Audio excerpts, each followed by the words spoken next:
These long dog days of summer, I mean, we just made it through a heat wave. Mama was parched through this heat wave. I was hitting up Dunkin' every single day, and I will continue to probably for the rest of my days, but especially this summer. Dunkin' is helping everyone stay cool this summer with its lineup of refreshers. These drinks are packed with bold, fruity flavors and served ice cold. It's amazing. Dunkin' refreshers are the perfect afternoon pick-me-up. I like to start my morning with them personally, and then sometimes I go back for a second one because I'm just feeling crazy. They come in a variety of delicious flavors, including fan favorites mango pineapple and strawberry dragon fruit. And then for a limited time, there's black cherry and there's pink pineapple. I'm going to tell you something right now, and it's a bold claim, let me tell you, but I stand behind it. Pink pineapple will change your life. It is so good. It has me feeling like I'm sitting in a pool, resort side, just living, honey. It's so yummy. Try your favorite flavor with green tea, sparkling water, lemonade, or Dunkin's all-new limeade. I haven't tried the limeade yet, but I'm going to. Usually I get my drinks made with green tea and occasionally lemonade, but I do really like the green tea. Or if you don't want to build your own, try one of Dunkin's curated refreshers like the Cherry Lime Ricky or the Ultimate Pink Daydream. The Cherry Lime Ricky, scrumptious. I could drink like 3 of these a day. They're so freaking yummy. Head to Dunkin' today and find your favorite refresher. Dunkin' refreshers contain less than 1% fruit juice. Limited time offer. Chilling crime cases are mysterious, but finding coverage shouldn't be. With the State Farm Personal Price Plan, you have options and can personalize your plan to help create an affordable price so you can get back to cracking all of life's bigger cases. Talk to a State Farm agent today to learn how you can choose to bundle and save with the Personal Price Plan. Like a good neighbor, State Farm is there. Head to statefarm.com to get a quote. Prices are based on rating plans that vary by state. Coverage options are selected by the customer. Availability, amount of discounts and savings, and eligibility vary by state. When your day doesn't slow down, getting protein in should be easy. And with Muscle Milk, it is. Muscle Milk has a great tasting new formula with no artificial sweeteners, flavors, or added colors. Whether you're commuting, between meetings, or after a workout, Muscle Milk gives you protein whenever you need it. Available in chocolate, vanilla cream, cookies and cream, and strawberries and cream. Try the new great tasting Muscle Milk today. Available in stores nationwide. Muscle Milk. Protein for all. Hey, weirdos, I'm Ash. And I'm Alaina. And this is officially a big series of Morbid. It's a multi-parter. And it's like a celebration of our fucking 5 podcasting years, guy. 5 years. 5years.com. I'm holding my hand up to signify 5. Should we high five? Ready? Hi.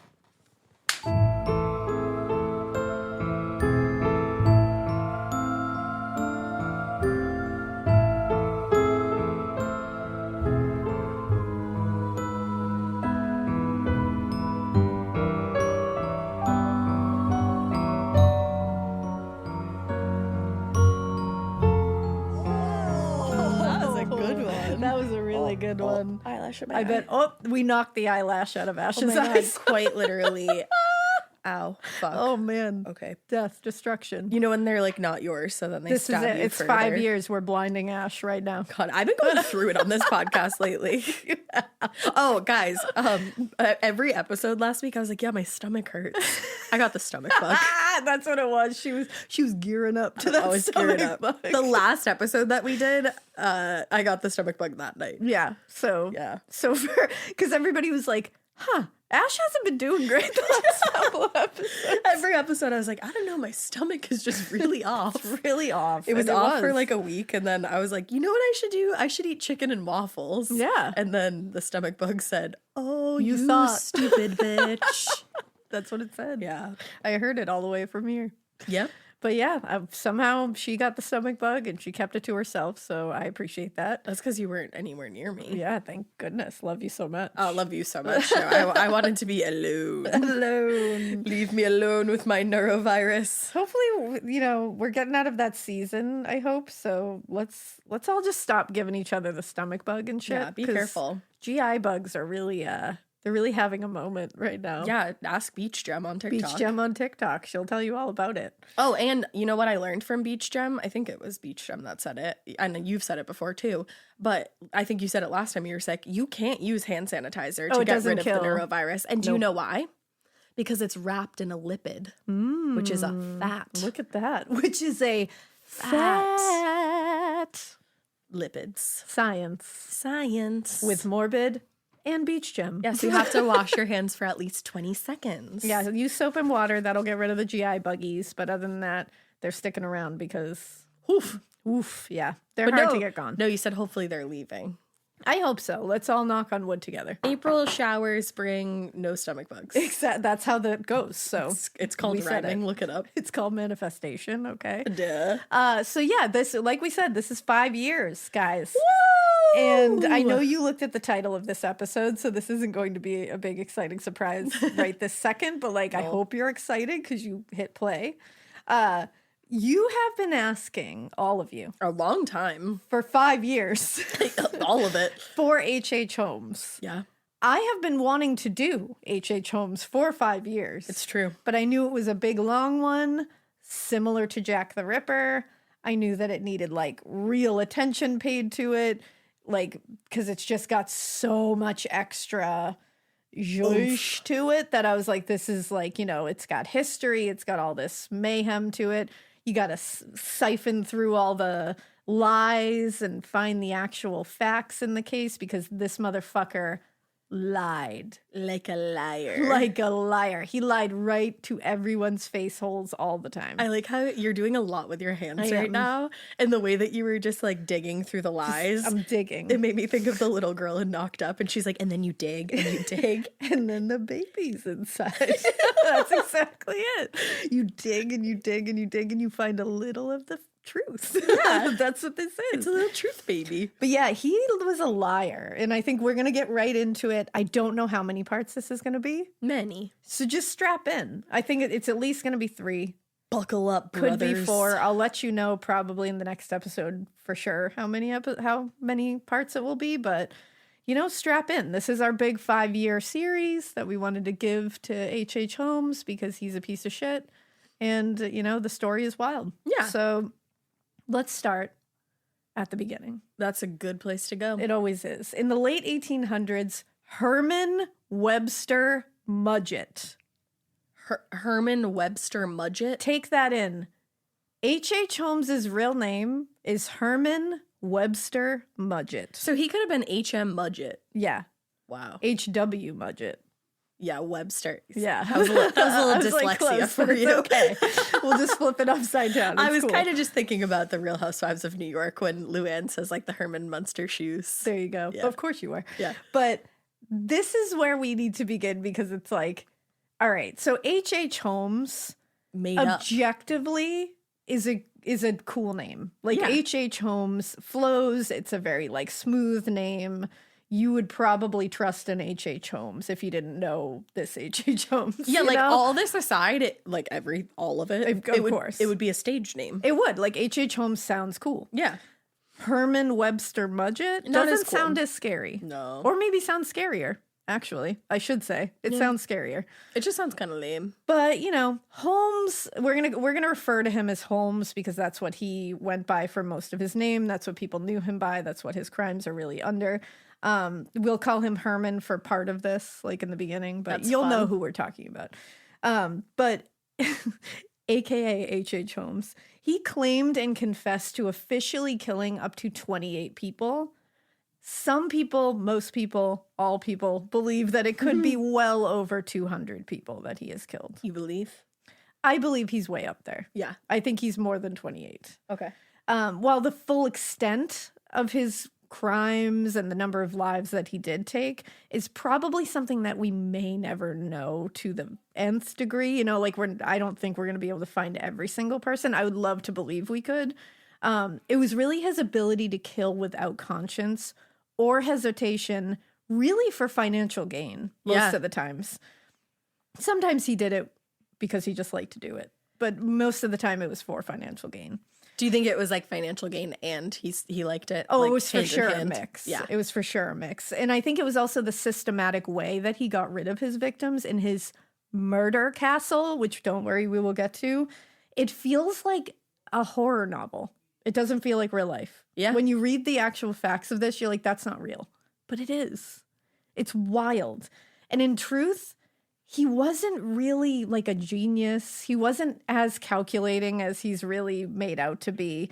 He was just a man who learned pretty early on in life that being a confident liar can get you a long way in the world, unfortunately. Sad but true. Especially if you can create enough chaos and confusion to make it absolutely impossible to actually tell the difference between fact and fiction. You ever seen The Great Gatsby? There you go. If you can spin a tale so wild that people can't tell if it's real, fake, what is, what isn't, there's nuggets of truth here, there, and everywhere, he got a long way with it. Yeah. And when we go through this, you're going to see, damn, he went a long way with it. I'm actually really like excited to hear your telling of this because I don't know that much about H.H. Holmes, to be honest. It's weird that like, I think a lot of people know the name H.H. Holmes. Yeah. They know the murder castle. You know, they know like the things about it that we've all been told. But when you dig into it and you realize like he was not just a monster, he was such a piece of shit. Like he was a piece of shit in every aspect of his life. Good. It was like he was just such a shitbag. It's wild. And he was such a Fantastic. fucking liar.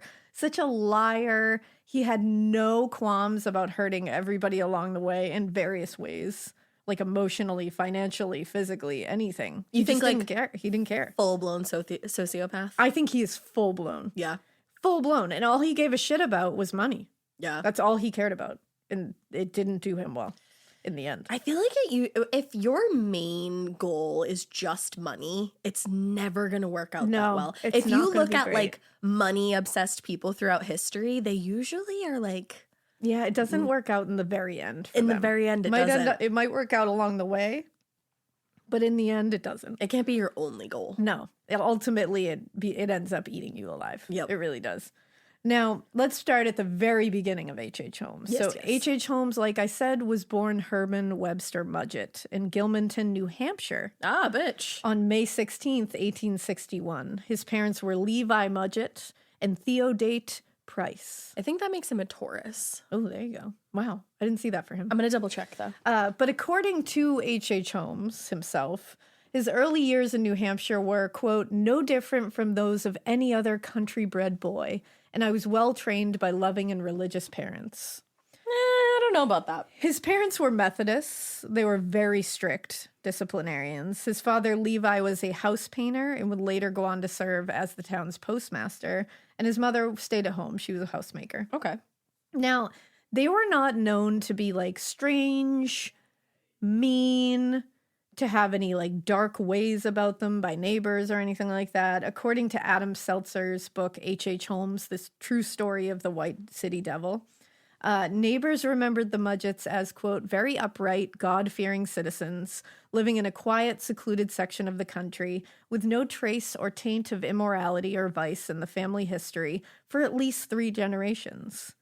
I love that they were like, now, we can't tell you about that 4th generation. They could be heathens of the highest order. But for 3 generations, these people did the damn thing and they seemed okay. Okay. Like, we can vouch for 3 generations. We're not going back to that 4th. I don't know. But it's weird because you get little, again, with that, there's a lot of parts of this story where you hear Holmes himself tell 40 different like versions of the story, or you hear other places just give you different things. You will find if you read about them that they were, you know, there was nothing of note in Okay. his childhood with his parents that seemed to set off anything. But him saying like, you know, they were good people, I didn't really have anything wrong with them, that is probably true. Remember, it was the 1800s, so I'm pretty sure they were strict disciplinarians, meant they beat the shit out of their kids when they got in trouble, and that was just normal back then. So Right. I think it was one of those things that it was like, oh yeah, like they were just whatever. And normal, like, all throughout his life, really. That's the So thing. what would So he it's have just said? like whatever. But Herman himself, I'm going to call him Herman for now, I like wrote an that. autobiography from prison later called Holmes's Own Story.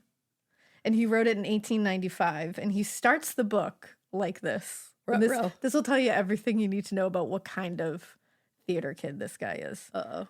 Quote, "Come with me, if you will, to a tiny, quiet New England village, nestling among the picturesquely rugged hills of New Hampshire. This little hamlet has for a century been known as Gilmanton. Here in the year 1861, I, Herman W. Mudgett, the author of these pages, was born." Narcissist. Like, wow, okay, girl, calm down. like, I, 'Twas I. the author of these pages, was born. It's fantastic. It's like, and the world was a worse place for it. So thank you for bringing us back to that moment where we all went, fuck. I also love that he starts the book with, "Come with me, if you will." Everybody else is like, nope. Yeah, we're like, no. I know, it reminds me of like in like Willy Wonka when he's like, "Come with me and you'll see." No. Like that, and it feels the same. Like, yeah, exactly. like when Willy Wonka did it, I was like, no, thank you. And now when he does it, I'm like, no, thank you. I don't. Anytime someone says, "Come with me," say, Stranger "No, thank you. danger." I'm going to go this way." So, like we said, the Mudgetts were a well-liked family. Holmes's childhood seems fairly unremarkable for the time period, especially. His mother remembered him as, quote, "a good little child, very pretty and loving." As most moms remember their children being. Yeah, like that's very sweet. pretty and loving. But not everyone remembered him as being so pretty or so loving as he began to get older. According to Ira Pennock, a cobbler in Gilmanton, he said, quote, "Herman was a hard worker, but still there were some things about him I didn't like. He was too fond of money." And Pennock told reporters that there were a lot of times when he was around the shop that he would see money go missing when he had been around. Or when Herman would claim that he'd sent payment for a service, he would just pocket the money himself. That's fake as fuck. And in fact, of the many stories that people got after he was arrested finally, which we will get to in the ultimate episode at the end, a lot of people said that he was generally polite and pretty, like, fine. Like, no one was like, wow, he was so popular or cool, or, oh, he was so weird and odd and, like, we hated him. Yeah. It was just like, oh, he was fine, I guess, like, whatever. But they always mentioned him possessing a very unhealthy preoccupation or obsession with money. Okay. That was always the thing. People were like, yeah, he was fine. He was polite, I guess. Like, he wasn't super offensive, but like, my God, that guy was obsessed with money. And it's like when everyone in your life, that is the one like common thread that everybody can touch upon, that's bad. Yeah, you want to be known for like a little bit more than that. Little bit more than Scrooge McDucking your way through life, I think. Is I like a really that. good way of doing it. Was that an adverb? Yeah. No, sure. that would be verb. ly. That was a verb. It was a verb. I like it. I like it. I like that you Scrooge McDucked as a Yeah, verb. you know? But by most accounts, he did struggle a little to develop healthy interpersonal skills as a child, which to me would be a red flag now, considering his adult activities. But at the time, you know. Also the 1800s, so like, Yeah. was there even people to make friends with? Was anyone having healthy interpersonal skills at that point? I don't think so. But according to one of his neighbors, as a boy, he was, quote, "a boy easily influenced and did not appear to be well-grounded in firm principles, notwithstanding his excellent home training and instruction. So he just couldn't stand in his own convictions and honestly didn't seem to hold any real moral strongholds of his own." And that's not good. That's a red flag to me. But other neighbors remembered him spending a lot of time by himself, kind of being a little bit of a loner sometimes. Another neighbor named Betsy Hoadley. Fucking love the name Betsy. You know, I thought you were going to be like, "Ugh, I know Betsy." Oh my God, that's my good girl, Bets. Betsy Hoadley. She said, I don't know if you heard that pup bark, but she said, quote, "He always seemed to be by himself. I know that instead of playing with the other boys, he would wander off alone or on long walks. He was never much of a favorite with the other boys. He seemed to be very secretive. He was too arrogant and domineering to be popular with the children." Again, that alone to me isn't a huge issue, but added into everything else later, and it's definitely another red flag that you're like, ugh. And what was he doing off by himself? That's the thing. And being secretive, it's like, ugh. You killing animals? And also of note, many who knew him as a boy later said that he would never make eye contact when addressing children or adults. Would not look you in the eye. He wouldn't look anyone in the eye. To me, I was like, oh, that's a little sketchy. But then if you read a little further into this, you see that a couple of medical professionals did diagnose him at one point with strabismus, And what's which that? is technically like cross-eyed. Oh, okay. Now, this can make it nearly impossible to maintain eye contact physically. And people, it can actually like hold people back because people look at it as being like, oh, you're sketchy or untrustworthy. But really, I just can't look But it's at really you. like he honestly just couldn't look people in the eye. Oh, that's so like sad. that isn't super fair to like label as like, oh, that's a little like, here's the thing. I'm sure he was he was objectively untrustworthy and objectively a criminal. So like, even if he could look you in the eye, I'm sure he wouldn't. But like, Right. physically he couldn't. So like, we won't use that as we won't, red flag. We'll rest on that. Now, although he did like to invent things when he was younger and he showed interest in a few areas, he never showed a real direction and he seemed to kind of float around without a real purpose for a while. Same. And it was really a bit later that he finally settled on medicine as his thing. Now, the stories recounted to reporters after he was arrested are definitely influenced by what he did and what he was charged with and what he was found to have done. So it is like a little biased when you look at it later, and people are seeing hindsight in full 2020 now, remember? Now, these things are never super red flags until they add up and you sprinkle in some murder, and then you're like, oh, yeah, that all makes sense. Exactly. Nevertheless, people definitely all kind of came to a consensus that he was odd, he was very apathetic, he was fucking obsessed with money. And honestly, when you put that on with today's understanding of the psychology of con artists or killers, it's pretty on par. Lines up, yeah. Those line up. So it's not like everybody's just making shit up. This is who he was. Now, one interesting story that's often told was that when he was a young boy, he always had like a fear of the local doctor's office, which is pretty common in kids. And especially, I'm sure in the 1800s, the local doctor's office was a scary fucking nightmare den. So They like, just have all their like huge ass tools laying out. like I'm not going to fault little Herman for that one. He's like, I bumped my knee. They're like, we're going to cut it off. Yeah, it's like, And this guy, his name was Dr. Nahum White, I believe his last name was, or his full name was. And he was a known, he was very into dissection. He was an anatomist. He was very good at his job. He was very respected, but he took dissection to another level sometimes. Okay. So he had things in his office that would have been a little morbid. TM. Oh, and also shit. like a little scary for Yeah. a child. So that makes sense. But one day, a couple of older boys dragged Herman forcibly into one of the rooms in the office and showed him a skeleton. Where are all the employees? Yeah, I mean 1800s. They're like, I don't give a fuck. Go Damn. ahead. I love that they're ruin just like, kid. yeah, we're going to run in here real quick. Yeah. Don't We're tell just gonna HIPAA. run in.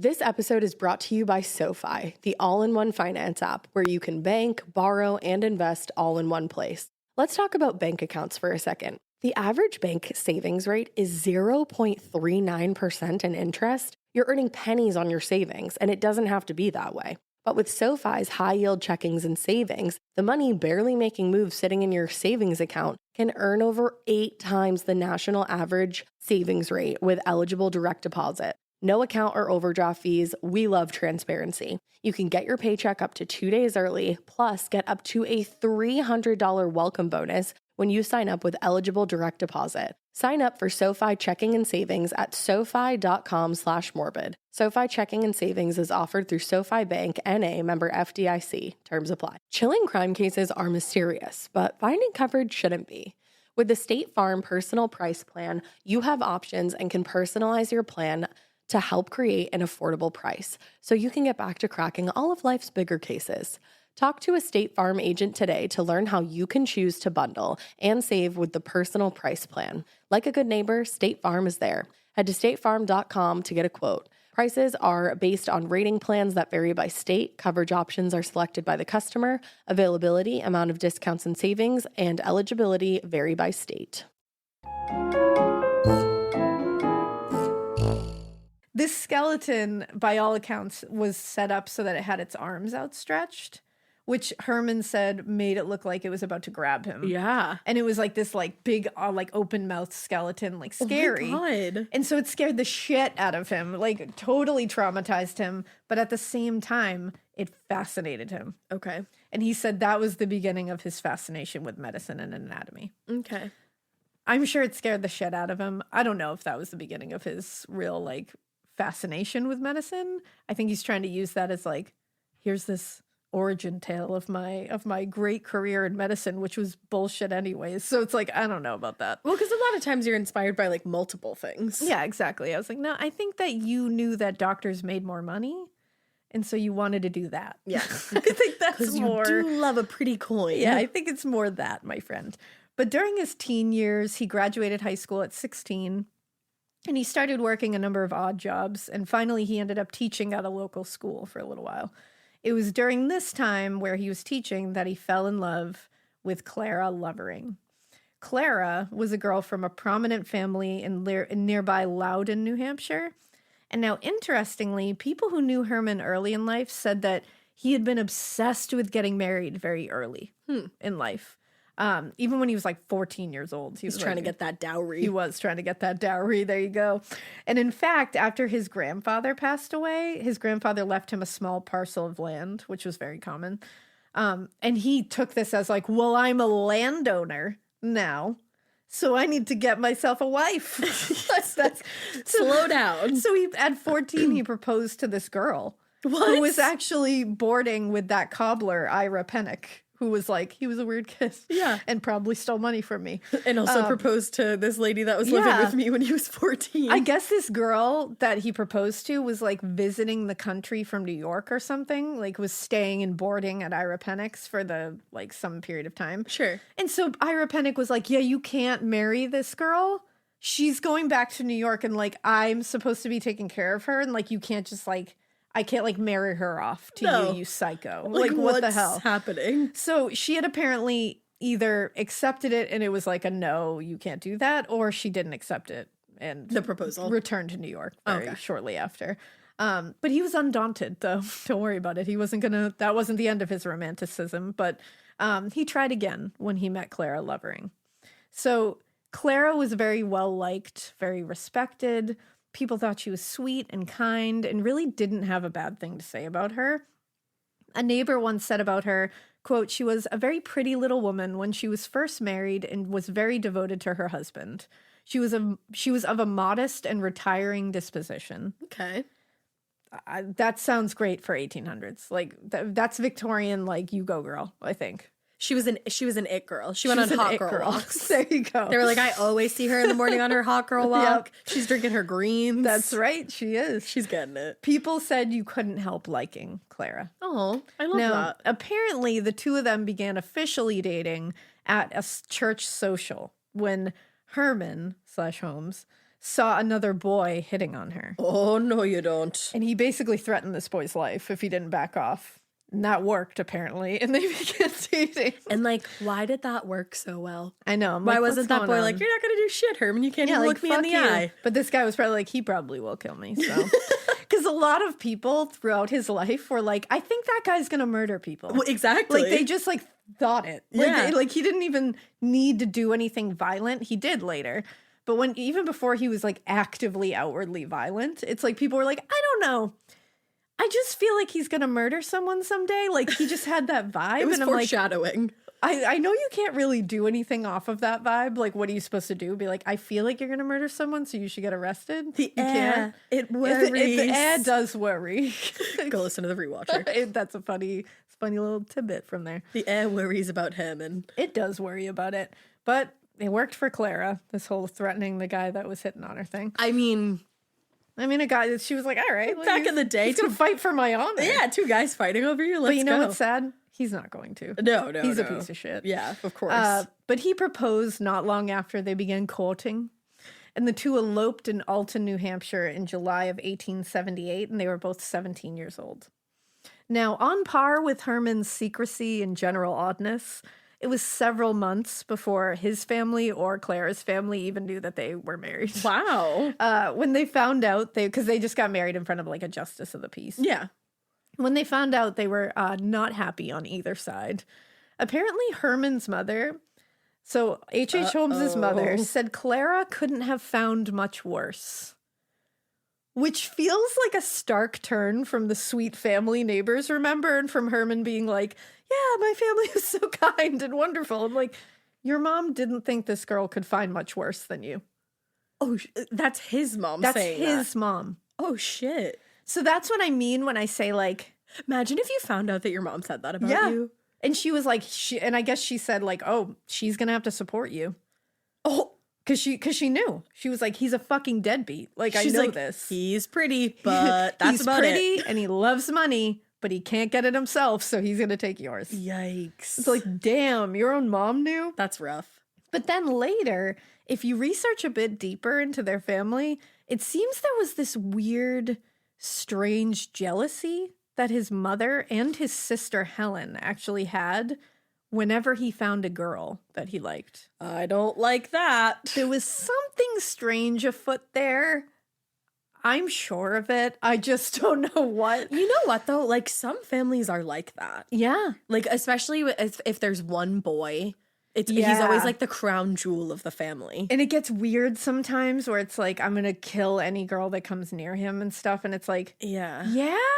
I don't know. I think there's a TLC show about it. It's always been a weird vibe to me. Yeah. When, like, it immediately makes me question when, like, that's why I love my mother-in-law. Like, she was never, ever like that. No, mine neither. Like, it's in fact, she always is like, you know, thank you for making him so happy kind of thing. Like, she's just always, like, so kind and, like, supportive of it. And she always has been. Yeah. It's always a little off-putting to me when, like, mother-in-laws or future mother-in-laws are like, I'll fucking kill you. And it's like, okay, all right. But you, like, I'll see TikToks where, like, people who don't, like, even have kids yet, they're like, someday my son, I'll hate his girlfriend. Yeah, and it's you're like, why are you gearing up for that? here's the thing, like, you can't. Yeah. Period. Like, you can't. Like, and you know what I'm saying. Sit down. You can't. You cannot. It's just it's a weird vibe. It is. Like, you should, like, my personal thought process with that, and, like, we're not getting off on a tangent, so don't worry. Or maybe we are, and it doesn't fucking matter. I was going to say, I'm not going to go far, don't worry. But my personal thought about that is that, like, I want to love the person, and I think we've talked about this before, that, like, I want to love the person my kids love. Of course. Whoever they are. As long as they're a good person and they make them happy, to let's me, go. I'm like, cool. Eventually, I get more kids. Like, I get to be... Dude, that's what my future mother-in-law always says. Drew's mom literally says she has 6 kids. See, and that's like, it's like that, you should want... Why wouldn't you want that? Yeah. That's the ultimate goal. Exactly. I will love to love the people my loved ones love. Right. Like, you know, like, that's how it should be. Like, you want to make sure they're, like, if they're a shit person, obviously, then no. But if, like, they've done nothing and you're just going into it being like, I'm going to fuck your world up, like, that's a bad way to go into any relationship. Yeah. And again... You can't. You can't. So Herman Munster's mom, you can't. Yeah. Oh, Herman wait, not Munster. Munster. God damn it. Herman Webster. I'm stuck in a place of Roni. You are. So Herman Webster's mom, you cannot. And sister, you can't either. Yeah. Because that's even weirder. It's all just yuccas. That takes it even to a weirder place. Yeah. But Clara's family was not too pleased either. But they were not pleased that they weren't really established. He wasn't stably working. Like, they were like, you guys kind of jumped into this. And they were both 17. Yeah, I mean, which at the time, I guess it probably wasn't that weird in the 1800s. Oh, true, but, like, they weren't, I think they were more just like, I would like you guys to have, like, a decent life. So we got to get you on track. So Clara's family took matters into their own hands and set Herman up with a job as a clerk at a grocery store in East Concord.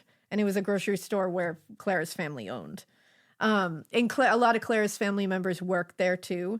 And they said while working with him, they got to know him better. Yeah, that's probably why they did that. Yeah, and it was smart because they said one thing about him was that if he even got the slightest compliment about anything, it would blow his head up wildly. Oh. Like a very much like a narcissistic kind of vibe to it. I'm not diagnosing him, don't worry. But get out of your armchair. I'm out of my armchair. But I'm just saying that's vibey with narcissism. Absolutely. For sure. He was definitely like a narcissism adjacent is what I'm saying. But he loved to be complimented. Okay. And would obsess over it, and it would just make him be like, oh, too. You know what I mean? Like, oh, you did really great at stocking those shelves. And he'd be like, well, that's because I'm the greatest shelf stalker this side of the Mississippi, you fuckers. Like, bow down before me. Like, You It was like too much. Like, it was never like, thank you. That's Like, usually that's what you never should it. just go with. But, you know, whatever. By all accounts at this time, the couple seemed fine. They seemed happy. In fact, people said he was seemingly in the beginning very smitten with Clara. People said he would walk like miles to see her after work and then walk miles back to work. I hate saying, oh. I know, because in the but beginning it that's looks sweet. like there was intentions of possibly living a life with A clean life. you know, but I think the intention was probably fleeting to the point of being like, maybe and it's gone. Like it was literally like, like couldn't even blink without, like it was that quick. Because he never had any good intentions ever again, so don't worry. Good. Now, a year and a half later, the couple's son, Robert, was born in February 1880. In his teens, he had been, like I said, very aimless, didn't really know what he was doing. But they said when he got married and when he became a father, it did seem to awaken some kind of like, I got to get my shit together kind of thing. That's good. That's usually what it should do. He wanted to be somebody, he was claiming. And Holmes's position as a store clerk didn't really give him an opportunity to like rise up the ranks, in his opinion, like enough. And and it really was only meant to be a stepping stone, because I think it was Clara's uncle who had owned the store. And he was like, I was just trying to give you this to get like a leg up. Yeah. You know, so like calm down. Save some money. Like, don't worry. He's like, I didn't want you to take over the fucking business, asshole. Well, and his whole idea was like, hey, I was giving you this leg up. Maybe you learn this business and maybe you go open your own store somewhere. Yeah. Maybe you get to know this whole business. And then you're a store owner somewhere else. And Right. we can, you know, everybody's happy. And even if not that, like you tuck some money away. And you learned a little bit about business, Business. you know, and working with people and finances and all this stuff. Just about being in the working world. Just being a human, you know. But Holmes quickly, Herman, I should say, at this point, he's Herman, but he quickly grew pretty tired of this work. He thought, quote, that he was, quote, altogether too bright for the life of a country storekeeper. Okay. In an interview after he was arrested, Clara actually said to reporters, Father tried to encourage him by telling him that someday he could have a store of his own and could make a very comfortable living. But he seemed to think he was too smart for such an ordinary occupation. He thought he could make a lot of money fast. He became imbued with the idea of becoming a doctor, and he used the talk of the immense fortunes that physicians had made in a short time, especially if they invented some patent medicine. He became obsessed with creating some kind of patented medicine. I remember that part of the story. Now, despite his penchant for get-rich-quick schemes, like he was that kind of guy. Yeah. Like, you know those kind of people. Tommy now. Haverford. Exactly. He did seem at this time that he was becoming very serious about becoming a doctor. So, which 'Cause wasn't money. a get-rich-quick scheme. He was going to have to go through a lot of training, obviously. And spend a lot of money. Exactly. So he did quit his job at the general store, and he started studying with Dr. Nahum White, who had owned that practice in Gilmanton, the one who owned that office and was an anatomist that And he was very liked the respected, very renowned. Amputations, though, right? Loved amputations, loved a like very morbid dissection. Like he was TM. just, and he was a very good doctor by all accounts. He was very respected, held many esteemed positions, like not bad things to say about this doctor at all. He just at the time was seen as someone who took it to a different level. Okay. Now, maybe it wouldn't be, but back then it was. But he started working with him. He was studying underneath him. And it's funny because he came full circle back to that office with the skeleton that scared the shit out of him. That is funny. That's well, maybe that's why he said too, like, oh, it all started here. Yeah, and it's like I wonder if his like extreme dissections and extreme like kind of displays of anatomy in that office was something that Holmes suddenly found himself drawn to. Like sparked something within him. And when he wasn't working with Dr. White, he would spend a ton of time studying on his own time. Medical books, any medical book he could get his hands on, because he just wanted to start right away. And by 1881, he took a job teaching at the Potter District School in Gilmanton, which, remember, he had taught before. And this was like a small class of like 15 students. So he didn't have a ton that he had to do for that job, so it allowed him a lot of time to study on the side. Okay. Meanwhile, Clara and Robert were living with her parents in Loudon.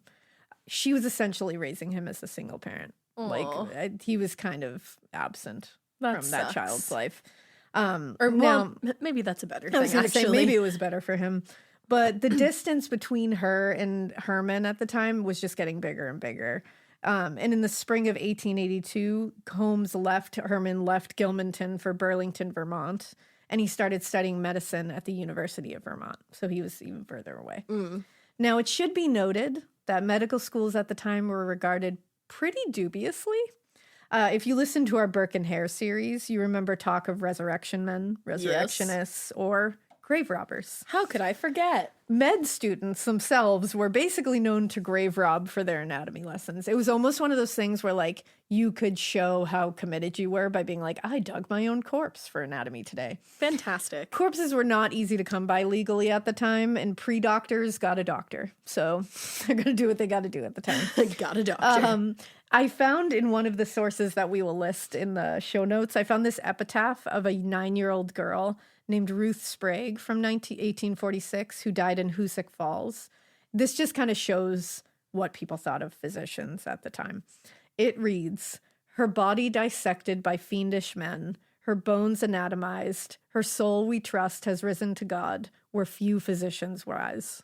Oh, shit. Which They I'm said, like- physicians going to hell. I was like, I don't know if that's really fair, but like, You're okay. like, they might save your kid at some Yeah, point, or and I like mean, you. At the time, that's the only way. They had just discovered that you can't properly teach physicians without dissecting corpses. It's Yeah. just the way it is. To this day, we do that because you have to. Right. In order to learn about the human body, you got to open the human body up. It's just the way it is. Hands on, baby. There you go. Like, fortunately now, it's all legal. And it's less all very, grotesque. much more ethical, much more all of that good stuff. Back then, nothing was legal or ethical or anything or fucking even hygienic. Like, it's like, Were they still throwing shit out the window at this point? it was wily then. Like, if you look up pictures, I gotta find the picture and maybe we'll try to post it of like these, early med students in the 1800s doing a dissection. And we can like blur out the thing if you want.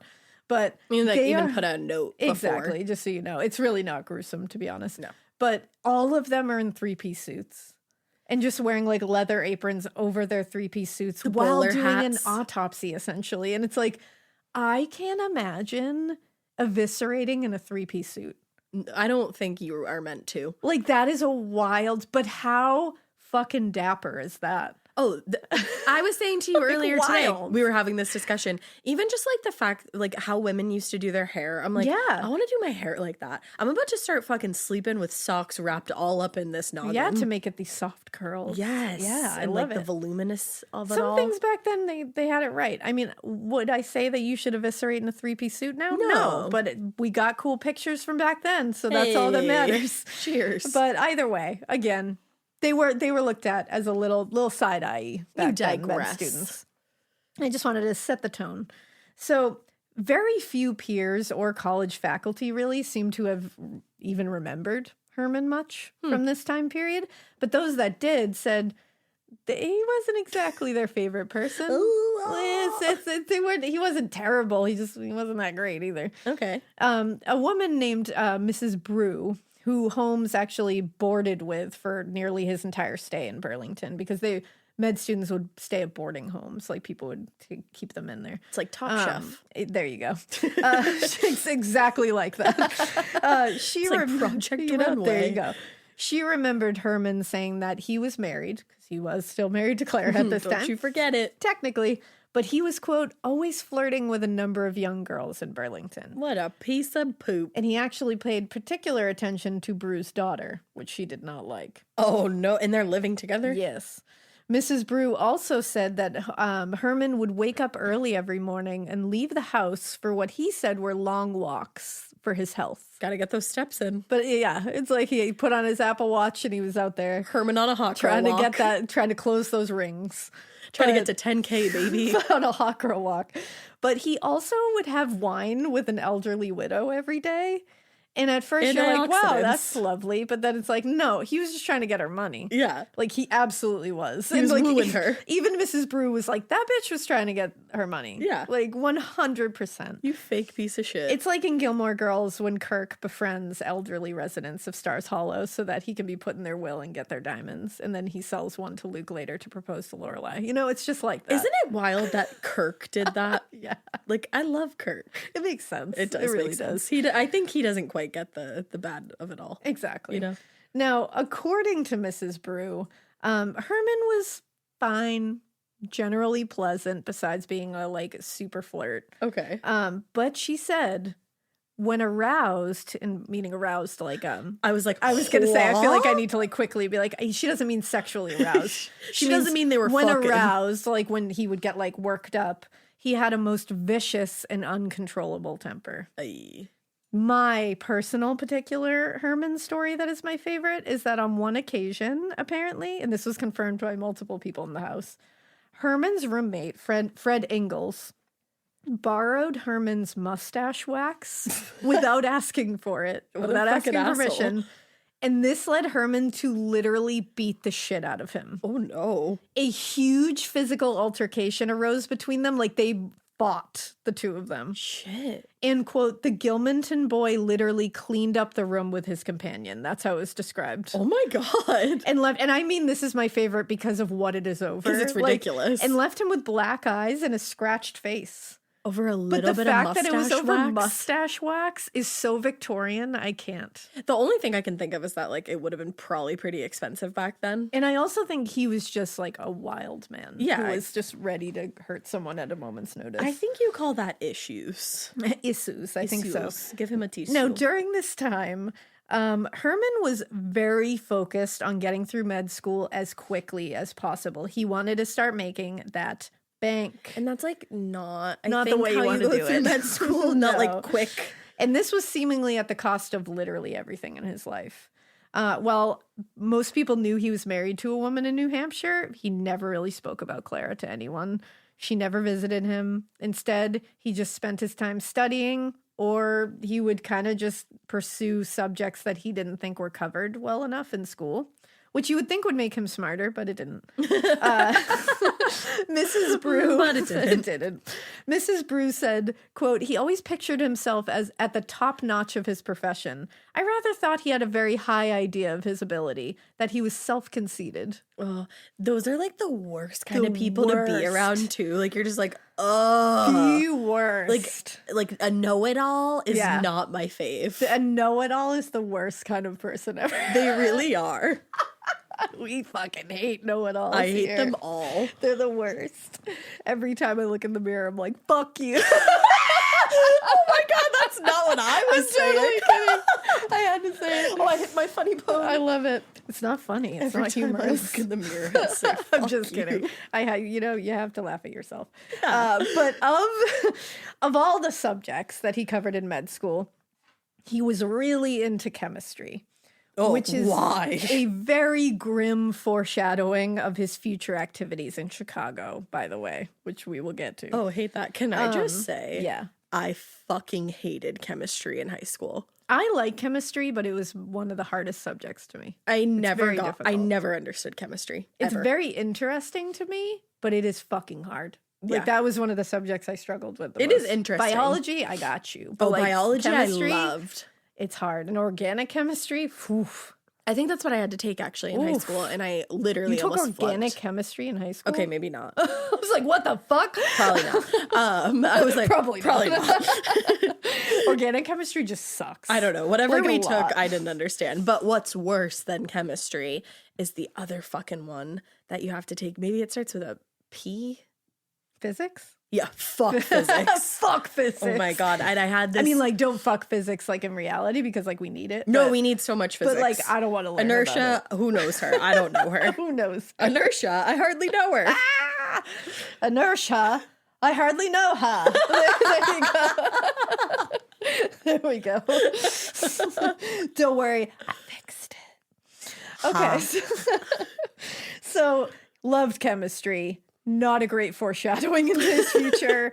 Mrs. Bruce said he was just always fucking around with liquids and concoctions in his room at the boarding house. That. With what little free time he had, he actually got a tutor to help him in chemistry because he was so focused on it. Okay. Dr. J.O. Lindsley, who was a physician and expert in chemistry.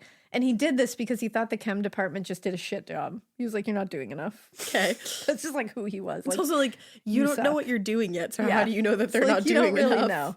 But he quickly turned his room at the boarding house into like a laboratory, essentially. Tons of bottles and all kinds of test tubes and fluids and unlabeled shit. And like just, it was starting to get wily up in there. And it scared the shit out of Mrs. Brew. Like, it would scare me too. she was like, it was starting to get a little too much for me. I think I'm like fucked in the head with like things that I like relate other things Why? to. What are you relating All I this can to? think of right now is Jack in The Nightmare Before Christmas trying to figure out the meaning Yes. of Christmas. That's and not then fucked. Sally is Mrs. Brew. Yeah, Yeah. absolutely. But my brain Like he's did just sitting that. there like fucking around with liquids Tincturing. in his room. Yeah. Yeah, right? He's like, dissolving Herman's like, what's ornaments this? and What's shit. this? Like that's lit. There's I hate magic that. in the air. I hope not. Oh no, he said But there's murder in the There's air. murder in the air because he's fucking terrible. He is not Jack Skellington. I still love Jack Skellington. It's wild the amount of people that are in the same boat as you. Yeah. And it was honestly, it was a foreshadowing to who I would marry because I love me a tall skeleton of a man. That's what I love. I love that. With a great voice. Oh my gosh. So there you go, because I loved Jack's voice. And everybody on planet Earth loves John's voice. I mean, I can't blame you. He has a good voice. He does. He has a great one.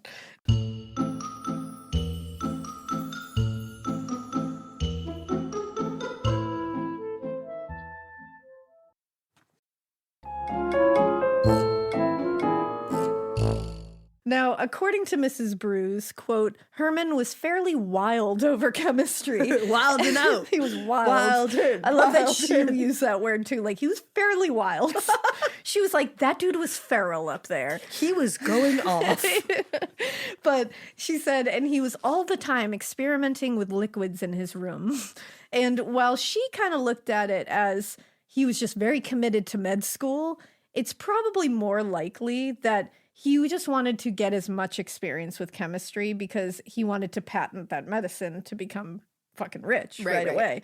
He knew that was the subject. That's why he got the tutor. That's everything. It wasn't, oh, they're not doing enough at school and I'm just really committed to my education. It's like, no, I need to make a medicine so I can get $1 million zillion. Fast track. Now, he was always telling everyone at the boarding house that he knew what he was doing with the chemicals. Everyone needs to chill. But I don't blame everybody for being scared shitless. I'd be scared that it was just going to explode. I'm also surprised that he was allowed to have the amount of chemicals he had. I know, they just kind of let it happen. But Right, you don't have Mrs. to sign those Brew out. also said that when he left, finally, that they found about 3 pounds of shingle nails hidden away in his closet. I'm sorry, Hua. And they never understood what he had them for. That's to this probably day. for the better. Probably. We probably don't want to know why What he are had shingle those. nails? Like big nails. Like I think like Pinkerton? roofing nails. What Like the fuck? Oh, like really shingling heavy nails. duty nails. But again, very determined to get this done as fast as possible. And he was kind of overextending himself in all directions to get this done. He was constantly taking on extra work, but then one day, this took a very dark turn. Ruh-roh. Because again, he's doing all this extracurricular work on top of all his work. So the darkest, one might say, was when Mrs. Brew did her daily house cleaning. And one of these times she was sweeping upstairs and noticed a strong odor coming from Herman's bedroom. So she starts investigating the smell, and she's coming over to his bed, and she's like, why does it smell over here? What the fuck is this? So she sweeps her broom under the bed, and something comes flying out. And she was fucking horrified to discover that when she swept out the object under the bed that was creating the stench, it was, quote, the body of a baby, less than a year old. Oh my God. Stretched out on a board. Oh my God. I was not expecting that. None of us were. A real baby. A human baby, Oh my less than a year God. old, who had obviously died, was obviously being used for dissection, and he took it home. But you can't be doing You can't just take it home because it was on a board, so it No. was obviously being a medical Studied. specimen, quote unquote, Sure. to be dissected. But he took it home to use it. No. That's not at all normal in any stretch of any imagination. Or legal. Nope, not at all. She fucking lost it, obviously. Immediately confronted Fred Ingalls because that was his roommate. Oh, yep. And she was like, where the fuck did this come from? And Fred was like, so he said he had, quote, Fred confronted Herman. Yeah. Because he was like, I don't know what that is. Like, that's holy shit. not mine. And Do you remember in school when you just knew that your teacher had a favorite of everything? They would always use the same blue dry erase marker when they wrote on the board, or they would talk nonstop about their favorite element during science. I had a teacher once that literally had a favorite brand of marker. She would only write with specific markers, and if another marker ended up in her classroom, she was TO'd. And honestly, I was probably her favorite student because at the end of the year, I got her that specific brand of marker. Let's talk about their real favorite thing, though. Their favorite tissue brand. Kleenex.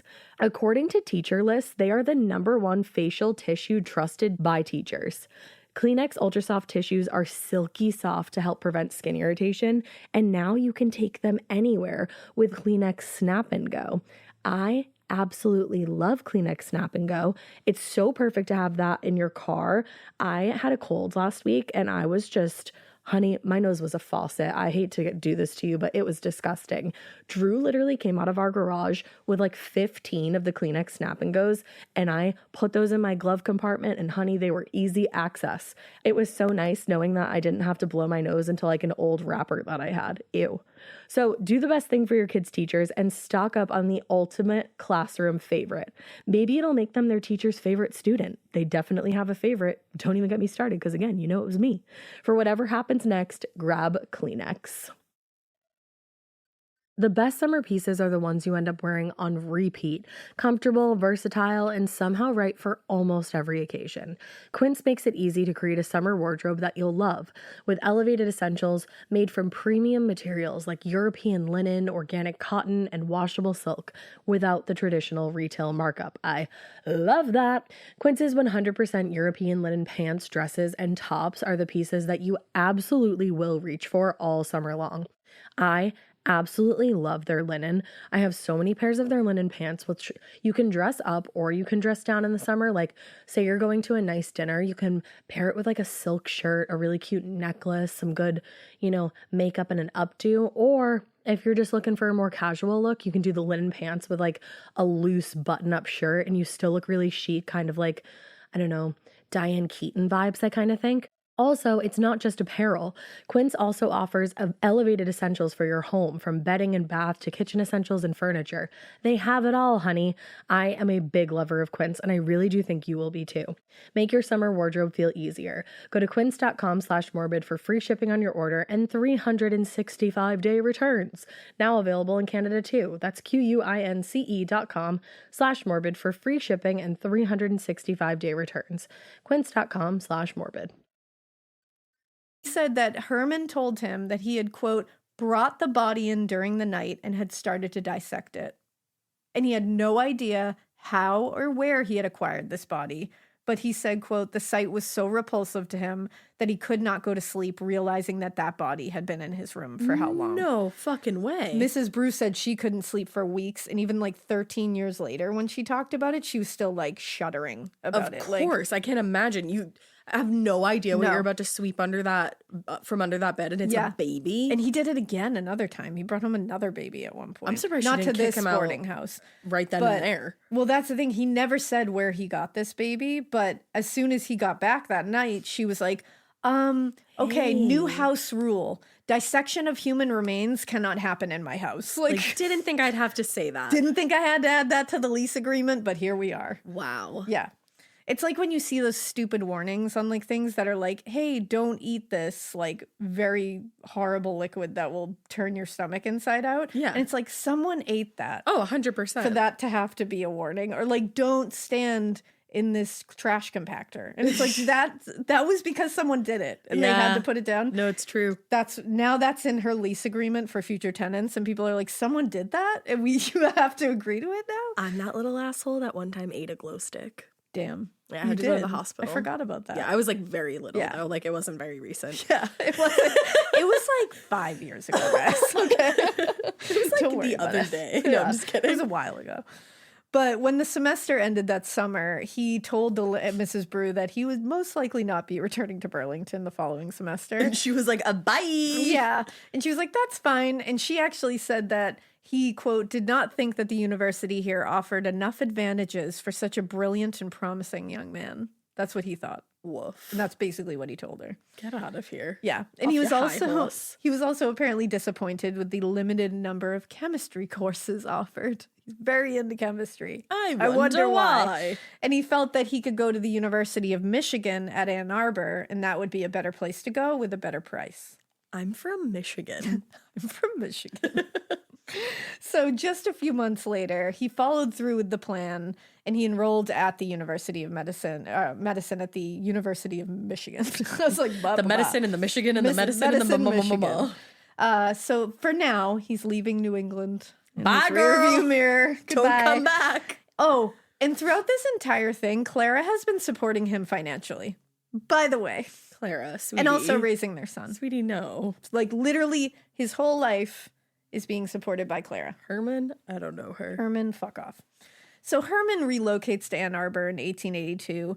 And despite his mom and his sister not being happy about it, Clara and the baby went with him this time. How dare you live with your husband and father? Remember, they have a weird thing. You can't.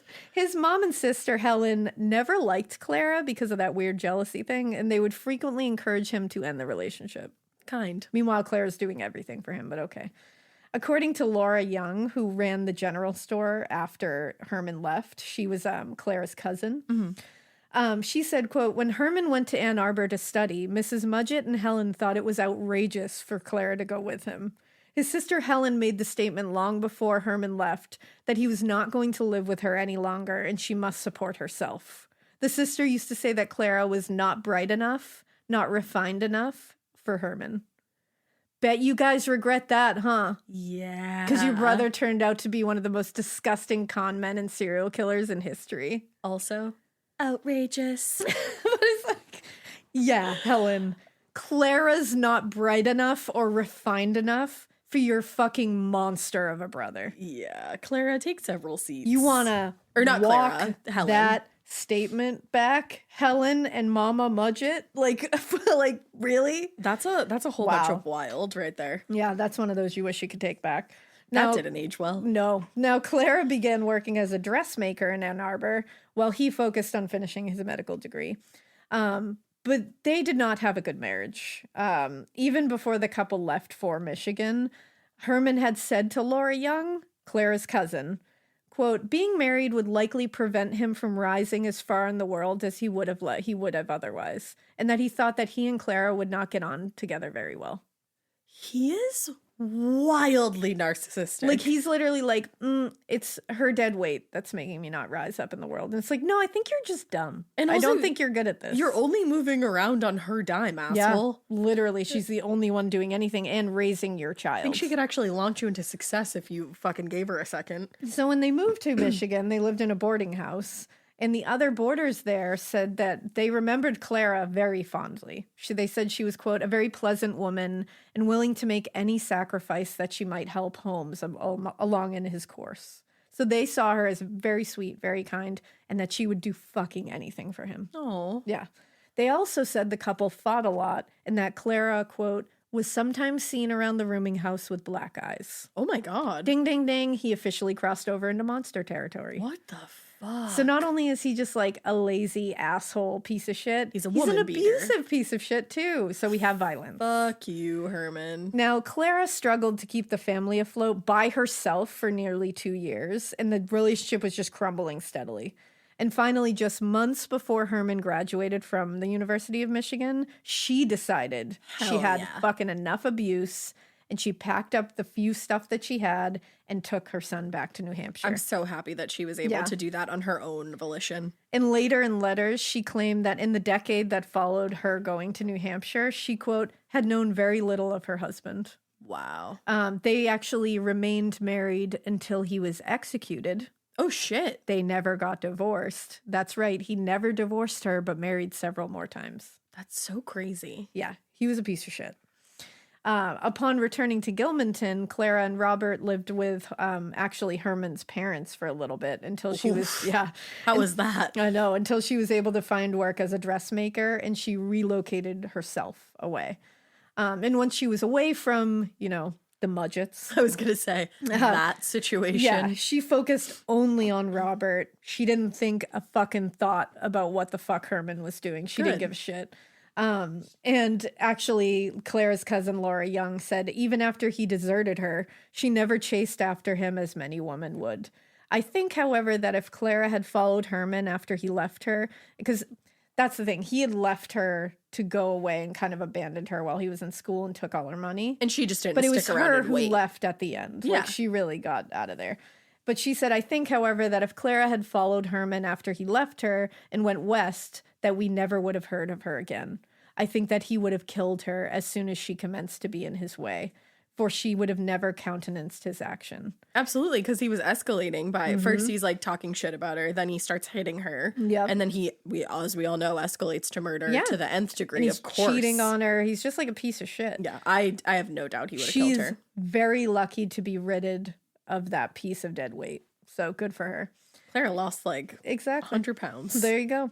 While in Burlington, you're like, I don't know how much he probably weighs, more but than that, however but- much he weighs, that's how much she lost. She lost a few stone. Exactly. While in Burlington, Herman was a rigidly devout student of chemistry, obviously, like we said. But in Michigan, he now shifted away from chemistry a little bit and back to anatomy. And he really liked dissecting bodies. I don't love that. In fact, one of his fellow students, John Madden, said, quote, he seemed to take a good deal of pleasure in the uncanny things of the dissecting room. That's what I mean, when you look at it now, hindsight is 2020, and you're like, oh yeah, that's fucked up. But like, Yeah. I don't know. Dissection is interesting. I can't really say it's not, but the fact that he's a murderer makes that weird. I've never dissected anything. No, it's definitely interesting if you're doing it for the right purpose. Yeah, for like biology and shit. Yeah, but he also was quoted that John Madden, fellow student, was quoted as saying, Holmes talked a great deal about what he had done in the dissecting room with what appeared to me at the time unnecessary gusto, and told me that the professor of anatomy at the time was to permit him to take the body of an infant home with him for dissection during the spring vacation, which was to begin the following day. I asked where he would find a place to carry on his work without offending his neighbors, and he replied with something to the effect that he would find a place. So see, it happened again, where he asked to take home an infant. Why to is it dissect. an infant that he I don't wants? know, but it's weird. Do you think, I feel weird saying this, but do you think it's like an infant is easy to carry home versus an actual body? I guess. Or, I mean, that makes they're absolute both logical actual bodies. sense. Like, logistically, that does make sense. Yeah. But infants are also very hard to dissect. I would think. Like, it's not an easy evisceration or dissection. They're tiny. You know, Yeah. like, it's all tiny. It's upsetting. Yeah, It's more upsetting Hopefully. than any human dissection has an element of upset. sadness to it, but it's like a baby is a whole different level. And I would think that you would want to learn on a full grown body because you're Yeah. gonna, I would think, learn more. Except, but there's just certain thing. I mean, at least you would think he would try it out. I don't know though. It's just a strange thing, a strange quirk Yeah. of him. But all in all, he was said to be a pretty below average student, which Really? is very interesting with all his extra work and everything. I don't know. Maybe it's that he wasn't staying focused on actual. I think that's exactly. and like taking the right steps. Like he was going to Z when he should have been at F. Exactly. I think he was concentrating on what he wanted out of it and not what he needed to get out of it. And a lot of times you need like the foundations to build upon, and he Yeah. was building with no foundation. Exactly. I don't think he was really focusing on the curriculum. I think he was just looking at what he wanted, which was chemistry, so he could patent a medication. Yep. And he was looking at anatomy because I think he was starting to feel some type of way. And I think he was only focusing on the things that he wanted for different reasons and not for a medical degree to become a doctor to help people. Because does he ever become a doctor? He does. Oh, he does. Okay. Yeah. We'll get there. He graduates. Okay. And he does he works as a doctor for a little bit. Oh, okay. I didn't know that. But he's really a fraudster. Yeah. In all ways. One teacher even voted against him graduating. So Really? he graduated by the skin of his fucking teeth. Shit. He was not good at medicine. He was not he was not very adept at it. And one student described him hilariously as, quote, he was distinctly what might be termed dumb. He was slow to grasp ideas and not ready at all in reasoning. Okay. Which is funny to hear considering he's an actual piece of shit. So it's like, you're dumb. Exactly. And he like thinks he's so fucking smart. He thinks he is the gift. This is also hilarious and disgusting, but another said he was below mediocre. Another student also said that he smelled strange and that he had a nickname. Uh-oh. Do you want to know what his nickname was? Of course I want to know. His nickname was Smegma. Ew! Oh! Please look that up if you don't know what it is. That's so gross. Just Google it and look at the first definition that comes up. And I want to look at the first definition that comes up anyway. That's going to give you an now. idea Ew. of what he smelled like, apparently. Why did he smell like that? I was just looking it up. Oh my God, I can't even say that out loud. That's why I didn't. Ew. I'm just going to encourage you all Why to him look smell it like up. foreskin? Why though? Why though? Oh, ew. You know when you say a smell and then you feel as though... Blah, blah. And this is what... This gave me joy because it's like the great H.H. Holmes, the like infamous like criminal of the century was called Smegma. That's so by nasty. his peers in med school. So this little bitch is nothing but a foreskin smelling below average student who couldn't even keep his first wife. That's really fucking gross. Yeah. So moving on from that, now without Clara supporting his stupid ass, Herman was forced to find his own fucking job and support himself while he finished the degree. I'm still really affected. So he now founded his own job with William Herdman, who was an anatomy instructor with the university, and he worked as his assistant. He was responsible to menial things like tending to the horses, doing his errands, but he also prepared the bodies and assisted in the dissecting room. Mm-hmm. At this point, maybe he had plans to murder and defraud on like a galactic scale later. Perhaps. But I think it was more that this was kind of the training along with the whole chemistry obsession. This is all the stuff that just kind of like slowly put the pieces together for him to become that later. I don't know if he had all that in mind quite yet. I don't think he really had the foresight. Probably came over time. But it was also at this time that he claims he and his classmates first came up with the idea of faking a death and then using a body as proof to defraud an insurance company, which became his thing. That's not good. Also in 1884, Holmes was in some serious trouble. He had to defend himself before the medical faculty after being charged with breach of promise. Breach of promise? He got himself a breach notice, Oh, which you is don't not a want one fun of those. notice to get because they're usually bullshit. Usually. So he married. This one I think was real though. So he's married to Clara. He's married to Clara, hasn't divorced her, hasn't legally separated from her in any way. Fantastic. Married until he was executed, remember that. Well, he's staying now at a boarding house, and the person who owns this house is a widow who also was a hairstylist by the name Mrs. Fitch. She and him started a relationship. They started sleeping together. Girly, he smells like smegma. No. Ew. And he made the promise of marriage to her, probably to get her into bed. And to get her money, That's definitely what it was. To make her sleep with him, he was like, I will marry you. Of course. I'll make you an honest woman. Back in these days, that's fucking serious. That's serious business. You can't be married to someone else and promise marriage to another just to get them into bed. That's not just like distasteful and bad. That's like, ooh. Can't you like hang for that shit back then? I mean, I don't know if you can hang for it, but you're not going to graduate medical school. That's for sure. It's adultery, isn't it? It's, yeah. So Mrs. Fitch found a letter he was writing to his actual wife, Clara, at the time, who he was still talking to and corresponding with and kind of like stringing along a bit. Oh. And she ran to the medical faculty and was like, look at this. Look at this. And then also showed them a proposal letter he had written to her, like written down the proposal, signed it with his name. Well, and she said, this is breach of promise. He promised me marriage and he's married to another. And if found guilty, he would not be allowed to graduate medical school and everything he had done would be for fucking naught. So how did this fucker dance his way around that? So he denied it all. And his professor, Professor Herman, who he was assisting under, the Herman anatomy E. Herman. assistant, he came to his defense and he vouched for him, saying he thought he was truthful. He was like, he's an upstanding guy. I've never had a problem with him. I don't believe that this is real. Well, Holmes got off on the charges, and poor Mrs. Fitch was left to look like a liar. So he graduates. He's able to graduate. On fucking graduation day, he shakes Professor Herman's hand, or excuse me, Professor, his name was not Professor Herman. Oh, no, not Herman. It was Herdman, excuse me. So I was close. It's like you heard with Purd. You heard, man. But you heard with Herd. But he shakes Professor Herdman's hand and says, "Doctor, those things are true that woman said about me." So he allowed this man to vouch for him.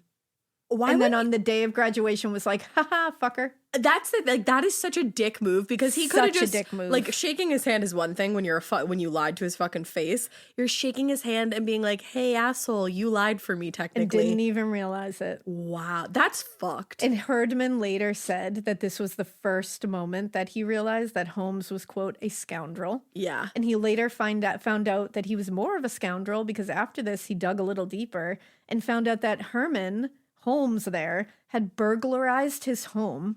Herdman's home? Yup. And while staying with him once in an extra bedroom, Yup. he had pried open a locked drawer in his private library and had tried to steal stuff because he knew he kept valuables in there. What the fuck? So he had totally betrayed this man. Probably felt like he got, like, bitch slapped. Right? Like, what a violation in every way. And I would imagine, like, at that graduation, they're in front of a bunch of people. Yeah. So, and he can't have any reaction And to he's that. just quietly being like, hey, you vouched for me and you shouldn't have. Wow. But, like, thanks. What a now douche And he said rocket. he did it with diploma in hand. Shook his hand and was just like, thanks for letting me grit this. Like, what a piece of shit. Wow. I'm trying to, like, think of anybody that I can even compare that to. Right? It's just so dirty. It's such a dirty pool. Down and dirty. Now, Herman graduated from the University of Michigan in the late spring of 1884, and almost immediately he relocated to Mowers Forks. Yeah, girl, you did that. Not sure if I said that You right. did. It's a tiny hamlet in upstate New York. It had previously been part of a larger town of Champlain. Oh, okay. So once there, he opened a small tree nursery. He got weird with it like Matthew Hoffman did. Yeah, he got a little weird with it. Not as weird as Matthew Hoffman did, I will say. Because he just kind of abandoned it a few months. It wasn't profitable, so he just abandoned it. Okay. But, like, what a weird little direction to take. And he does that to everything in his life that doesn't serve him how he wants it to. He just abandons it. Good. At one point, he hired a primary school teacher named Minnie Everett for French lessons. Why? She terminated that relationship pretty quickly because she said, quote, and at the time she said this, "There is something lurking in that man's character that time will reveal. Oh, I shit. do not like him. I firmly believe that he would commit murder." Wow, Minnie. Like, you were just here to teach him French. What made you think he's going to revolt to murder? And for her to say that time will reveal, like, it hasn't happened yet, but something's in there. I love that she was a full-blown witch. Oh, a full-blown witch. You can't tell me anything else. No, Minnie Everett, she knew. Oh, there's been people that I've said that. Well, not the murder thing, but, like, No. that's, you were like, the just like, best I know. feeling when you're like, I fucking knew you were I had off. your number the second I saw you. Yep. You have done that a couple of times that were, like, chef's kiss perfect. Oh my gosh, thank you. Like, and at first you're like, no, it's fine. And then later you're like, what the fuck? How did you know that? Yep. Sometimes But I just get a vibe. You do. I bet Minnie was an empath. She definitely was. Anyway. He also aggressively refused to leave her alone after this for some time. So he was a stalker as well. Fantastic. Yeah, he's a little bitch. But after this failure, Holmes petitioned the local school trustees to hire him on, and he was put in charge of the primary school. Like, he was able to get he's one of those that you're like, how were you able to get all these things? But he's a con man. Yeah, and he saved money doing this. He was able to save a lot of money, and he opened his own medical practice. That's terrifying. During this early period in New York, he kind of perpetrated a small but kind of big medical con. It was his first one. So a smallpox scare broke out in this town. Oof. And people were urging residents to get vaccinated against smallpox. And he saw this as an opportunity. So he somehow got his hands, probably by stealing, on a load of vaccines. And he loaded up a wagon and he went door to door through the northern part of the state vaccinating residents and telling them that it was mandatory. Oh. And he was, quote, representing himself as an authorized official of the Board of Health. He made the people think that it was compulsory, and in every household, he managed to get several cases for which he charged 25 cents each. So at the time, no one questioned his authority or asked to see his credentials. They just allowed it. If this man's is trying to poke you with a needle, Yeah, you got to ask for an ask ID. for his cred. Ask for anything. Ask his name. Ask for his library card. Literally anything. Christ on a cracker, everybody. He made a lot of money doing it, though. And obviously people must have been terrified, so they probably Of were like, course. just vaccinate me. But that's what he fed on. He preyed on He it. loved preying on that kind of shit. Wow. So that was his first medical con. Can you was imagine pretty big. if that shit still happened today? Like, knock, knock, knock. Hi, I'm Horrifying. here to vaccinate you. And no, I don't have any ID. Don't ask me about it. Please leave. Like, no, I'd love your credentials. Thank you.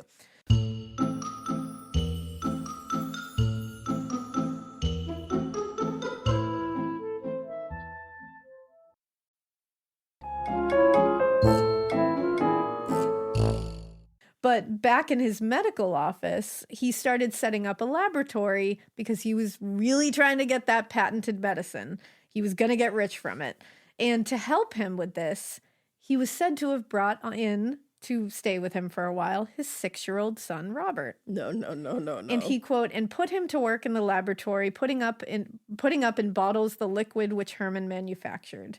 Although he never sold any of these things that he made, like he just couldn't get the right concoction together. Sure. He definitely tried, but he also couldn't convince anybody to try any of his cures because people didn't trust him. I mean, so they were like, Minnie no. came to teach him French, and she was like, "You're a murderer." Yeah, like, you're a murderer. Minnie knows. But what's weird about him is he's somewhat of an anomaly in the sense that he was a get-rich-quick guy, and he was a con man, but he also didn't shy away from hard work. Like, he would work for his cons. Well, because he was like kind of money thing. motivated. Yeah, like he's very strange in that way. Like he doesn't have that like cut and dry, get rich quick personality. Right. It's strange. But it should be said that while he claimed the boy in his company was his son, there is a lot of speculation that this was a completely unrelated boy who disappeared a little while after this. Oh, no. According to the New York Times, there was a report filed shortly after he was arrested, like way later. And it said that after he left his teaching position in New York, that he had, quote, went to Massachusetts, but returned in a short time accompanied by a small boy who disappeared shortly after his arrival. Holmes saying he had gone home. It doesn't appear that any investigation went into this boy's identity or disappearance, and nobody really went further into it. But if this boy has was part of something nefarious, then he was his first victim. Holy shit. And they were never able to confirm whether that was Robert or not. And you would think it would be as easy as like somebody reaching out to Clara. Yeah. And it's like, I think this might have been a boy that he took. Wow. And used until he didn't need anymore. I hope not. I hope it was Robert and then he just went to Massachusetts I to hope take so him home. too. Like that's honestly, I'm hoping that, but I Yeah. don't know. I can't be sure because he's such a piece of shit. Right. It was also in New York that there were rumors about his inappropriate behavior with women. Ugh. And inappropriate, like he was a pig. And on several occasions, he was known to have treated out-of-town women for what's only referred to as organic trouble in his office. What is organic trouble? Not sure. And there were rumors that they were all, like, that these women were treated and then disappeared because they were from a house of ill repute. Oh. So they were treated as less dead. Yeah. But there was never any confirmation of this, no identities that we can, like, hang our hats on. But that probably happened. It probably happened. And there were reports of Herman paying, quote, violent attention to a young woman named Allen. What? Who eventually left town and was never heard from again. Oh. Hopefully she actually did leave town. Yeah. And actually there were rumors around this New York town that Holmes had actually married her, but they said that, there was rumors that he had married her, but then there was rumors that she left town. But the ones that everybody kind of sits on is that she probably met a sinister end at his hand. It kind of sounds that And way. they just couldn't prove it. And especially... But she was never found again. Yeah. Like, that's definitely he did something. Especially if he had already killed that boy. Yeah, something happened here. Right. That's what I mean when I say there's definitely more over the ones he confessed to and are confirmed. Right.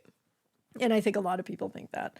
Now, despite honestly referring to him as a hard worker and a generally like fine man, aside from his like preoccupation with like out of town women and being a little weird, residents found something just off-putting about him. Right. Like people around him were like, he was never like mean outwardly to people. He didn't do like, you know, he was a little weird, but like not like super strange or eccentric. Like there was just something about it. It's like Minnie said, there was just something that was going to be revealed. Can't put your finger on it. We just didn't know what was.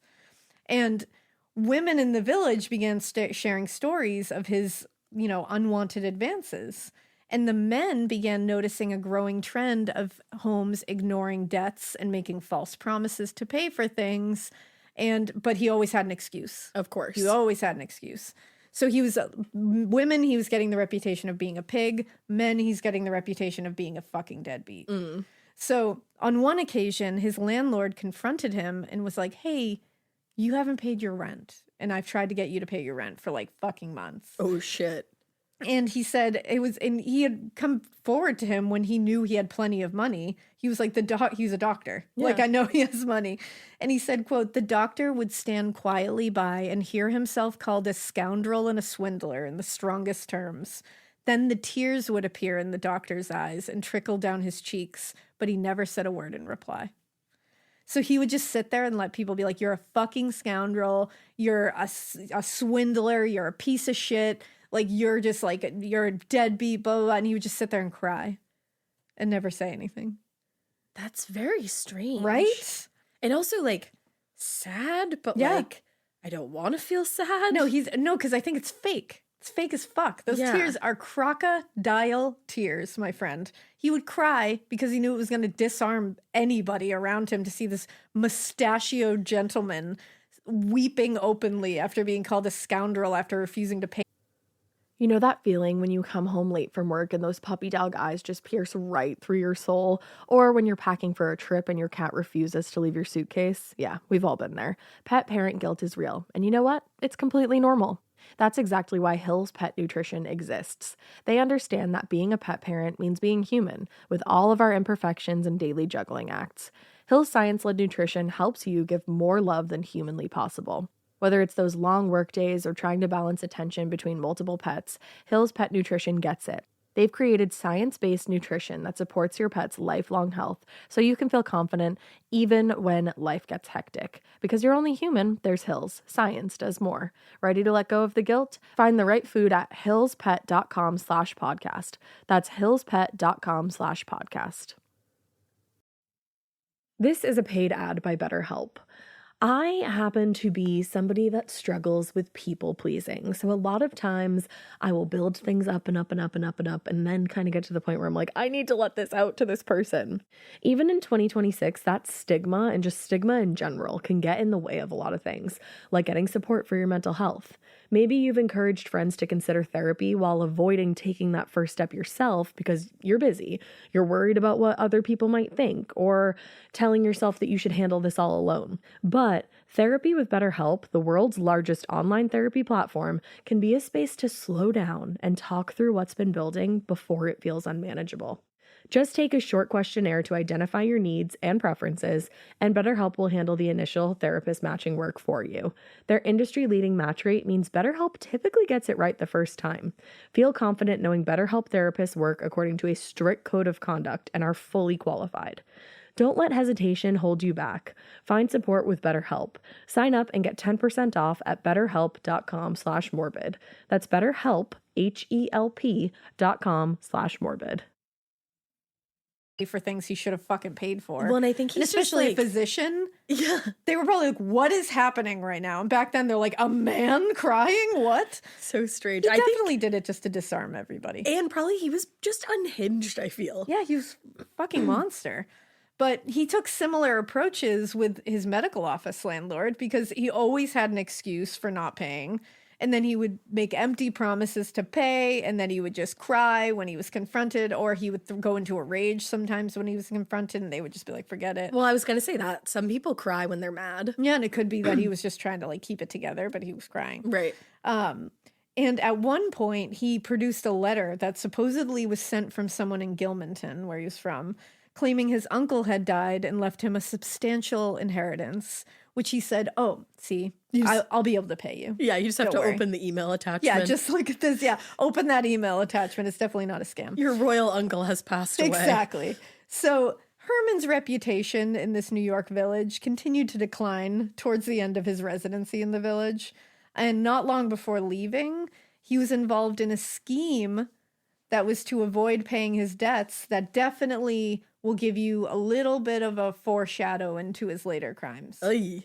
According to the Daily Boston Globe, there was an older soldier, a veteran living in town, who had for several months been dealing with like an unknown illness. It was like a shuddering cough, a lot of pain, and the doctors kept trying to tell him it was malaria. But this soldier said, no, that's not it. He refused to believe this diagnosis, and he believed that it was being caused by an injury he had received during the war.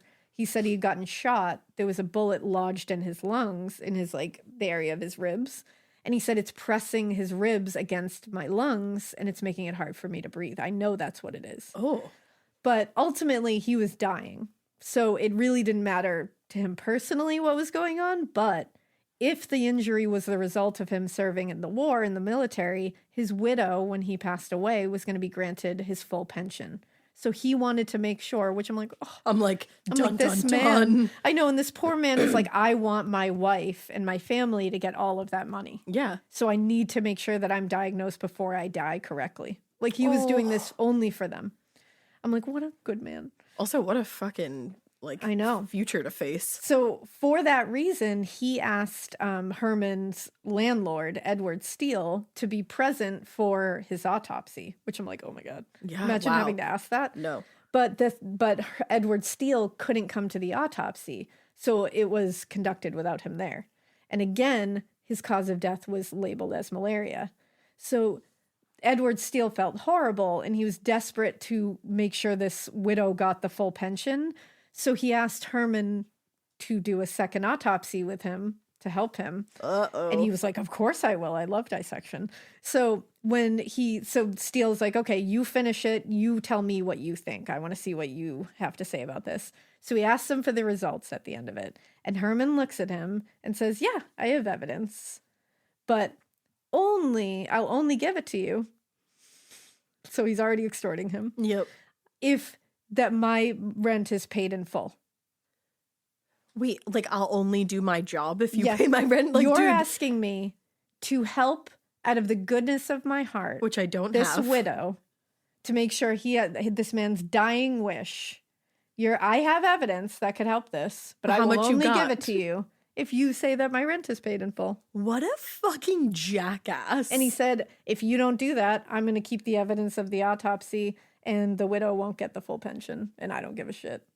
Oh my God. And the evidence he had the actual ribs. He had evidence that they were pressing against that The man man's was lungs. correct. He was correct. Wow. He kept those broken ribs because Edward Steele looked at him and was like, go fuck yourself. Yeah, you I'll asshole. figure out another way to get her pension. And you know what? He did. Thank He got that goodness. widow his pension. And Herman fucking Mudgett, he kept those 2 broken ribs.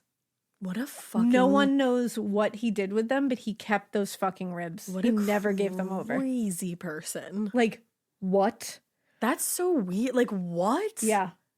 So shortly after he had done this, extorted false evidence for payment of his rent, Yeah. he tried to leave this village without saying anything to anyone or paying any of his debts. He was just going to leave all of it behind.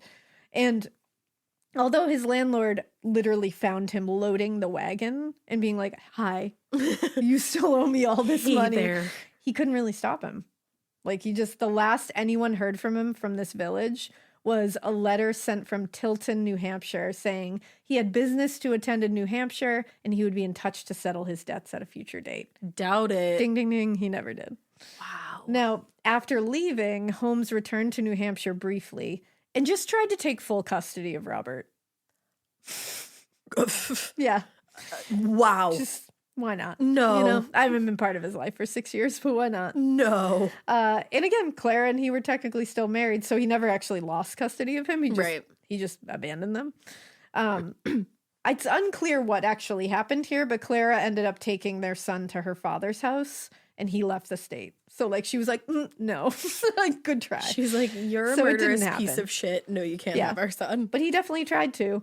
And without a job now or any source of income, he said, quote, starvation was staring me in the face. Doubt it. And he sold his horses in Tilton, and he boarded a train for Pennsylvania. And when he left New Hampshire for the last time, he wanted to leave behind everything, meaning he wanted to leave behind Herman Webster Mudgett. Oh. He was now going to be known formally as Dr. Henry Howard Holmes. H.H. Holmes. Do you have any idea how he came up with that name? I do not. He just wanted HHH. Yeah, sounds like H.H. Holmes is I don't know how, I mean, I think he just made it, he thought it sounded good. There's all kinds of speculation that he used Sherlock Holmes as his inspiration, but that wasn't published until a year after. So incorrect. So wasn't it? You've pressed an incorrect So key. I think it was a name he came up with, I guess. It was Okay. Unfortunately, a good one. So Holmes now arrived in Norristown, Pennsylvania, which is a town just outside of Philadelphia, in the fall of 1885. And he found the city wasn't as bumping as he thought it was going to be. A lot fewer opportunities than he was expecting. You're such an elder. Well, This place is bumping. Wow, guys. This place is so bumping. I don't know, man. A city could bump, I suppose. But That was great. a lot isn't really known about this time period. There is some evidence that suggests that just days after having arrived, he walked into the police precinct and told officers there that he was, quote, on the verge of starvation and had come here with the express intentions of committing suicide. That's a quote, by the way. I don't know if that actually happened. That is a report. Police officers did say that happened, so who knows Probably what that did. was about. They took pity on him, and they let him stay in the station while they tried to find him some work, and they ended up finding him work in the Norristown State Hospital, which was a state-funded psychiatric hospital a few miles from Philadelphia. Sad that would never happen today. Well, here's the thing. Because it's not clear if that particular part happened. Yeah. There's some stories like that I don't know if that was later concocted by him to gain some sympathy. Right. But he did get a job working at this hospital. You just don't know how. Yeah. This is the story he tells. Like, I wouldn't believe shit that comes out of his face. I don't know so- if I buy that. Like they That's just how took he tells it. such pity on Yeah. you poor lad. But no matter what, he did get work at the Norristown State Hospital. And years later in his autobiography, Holmes said that it was a very troubling experience for him. He said, quote, so terrible was it that for years afterwards, even now sometimes, I see their faces in my sleep. Good. The patients at this psychiatric hospital. I'm glad he was haunted. Now, after just a few months in Norristown, he actually abandoned that job at the state hospital, because that's what he does, and found a new position at a pharmacy in Philadelphia, which is much more his speed.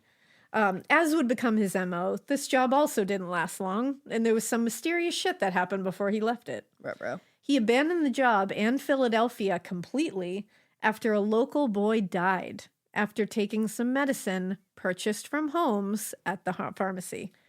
Oh. He claimed he had nothing to do with the medicine, nothing to do with the boy's death, but it definitely put a black mark on his already questionable reputation, and there really wasn't a future for him in Philadelphia after this because people were like, no thank you. Yeah, like we're all set. Yeah, I'm doing an X sign with my fingers, just so you know. Everyone went, no thank you.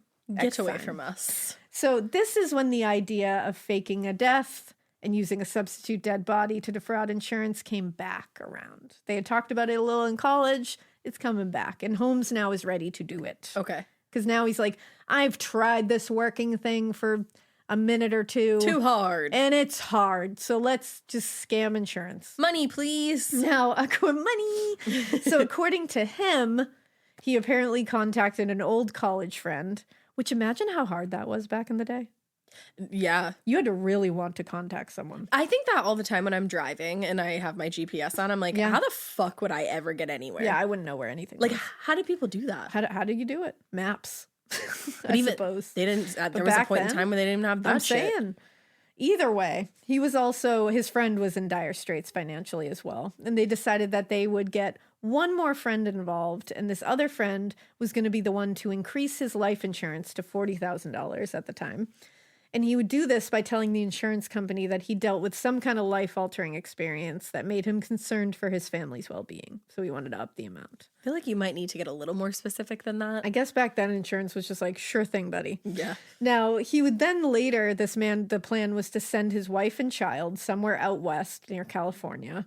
And he was going to fake confess via letter that he had killed them both in some kind of alcohol-induced frenzy. And add that he had dismembered and pickled their bodies. Christ. I figured that was to make sure he didn't have to show bodies to insurance, but like, that's not the case, which is weird. And then he was going to have claimed to have killed himself in the note, this friend. Okay.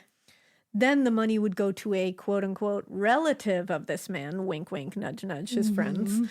And he would move out to where his very much alive wife and kid were, live with some of the money that was shelled out to him. It was going to be between the three of them. You know, live in obscurity. That's something I've never thought of. Like, if you murder your family and you're a murderer, who gets your life insurance payout? Like, do you get a payout if you've murdered somebody? No, I don't think you get it if you were like. But like the person. So like, if you have murdered and then killed yourself, whoever is in your policy gets that money. Exactly. Ooh, That's a weird like, thought. Well, damn. Huh? I know it is weird, Right? And that's what they banked on was like they could control who he wrote down in his policy. Right. Now, me thinking the dismemberment detail was to make sure he didn't have to show bodies. Apparently, that wasn't right. They had to show bodies regardless 3 bodies, which meant they were going to have to procure 3 imposter dead bodies, including a child, And put them in a pickle jar. Yeah, and like I was like, you would have to dismember them. Yeah. That's a lot. So he went to Minneapolis. So at this time, so this is what they wanted to do. Plan the whole thing out. So Holmes had went to Minneapolis and Chicago during this time. I don't know why I said Minneapolis. Minneapolis is what I meant. I was going to let it go, and then I was thinking the world won't, You know, so I'm glad you corrected Thank you, because yourself. I rolled over and I said, that's not a big deal. And then I said, yep, that's a big deal. And I went back. Minneapolis is what I meant. And Chicago during this time. And he was able to get a job as a drug clerk in a pharmacy. And according to him, he was able to procure bodies pretty easily by buying them from med school anatomy rooms at the time, because now he had money. Mr. Burke, Mr. Hare. Exactly. Now, also, that was just very easy to do back then. So As we well know. he got 2 bodies. Okay. He was able to buy 2 bodies, probably adult ones, I assume, and put them into barrels, which he stored in a room at the McCoy Hotel in Chicago. Damn. But apparently, after hearing or reading about how well insurance companies checked into cases like this and would like require a lot of evidence and proof, Right. he decided they should abandon the whole idea. Now, he had 2 bodies now. Yeah. So this is when he says, oh, okay, well, I just said like, oh no, and I just buried those bodies in my basement. Like, not a big deal. This story, people believe, was possibly concocted and changed a bit to help him explain why there were a lot of bones found buried in his Chicago place. Oh, good. They were probably the result of something even more sinister, just what we don't know, but he wanted to make it look like, well, I purchased bodies legally. And then I just buried them down there because we decided not to go ahead with the scheme. Like, don't fucking put those on me, buddy. And it's like, I think you killed those people. Like, there's a lot to unpack here. That's the thing. Like, he comes out with things and it's like, legal. Right. I did it legally. And it's like, no, I think you killed them. And I think you're so good at lying. That's the only thing you are good at, is you're making this story up so that we don't question those bones in the basement. But in reality, if they had questioned those bones in the basement, which they didn't in time to identify them or figure something out, we probably would have figured out that those were missing people, probably. Hundo P. Guarantee you. Damn. So he leaves Philadelphia in the spring of 1886 after definitely murdering people, and he eventually settled in Englewood, a suburban neighborhood on the south side of Chicago. And this is where shit really starts to get wild. And it's where you're gonna and it's where we're break. gonna end part 1 and wait for knew part it. 2. You Because the Chicago Chronicles are really where it's a whole new era. Are the Chicago Chronicles bumping? They're bumping in some way. Not in a good way, Is that what I you suppose. said? You said bumping, I right? said bumping. Yeah. I sure did. That was something I you know said. Bumpits are coming back? That's upsetting. Yeah, that's how we'll end this episode. But that's an upsetting end So to bye. this episode. That's it. Bye. Just kidding. But yeah, stay tuned for part 2. And he gets worse and worse. So Fantastic. Yeah. Happy anniversary to us. yay, 5 years. Woohoo. Thanks, guys. We love you and we hope you keep listening. And we hope you Keep it weird. But not so weird that this entire time, every single time Alaina has said something about him writing his own autobiography, all you can think of is Ashley Simpson singing autobiography while Henry Holmes, or is that his name? Henry? Yeah. And while he writes his autobiography and he's like, my autobiography. That's all I've been thinking. Bye. My autobiography. Bye.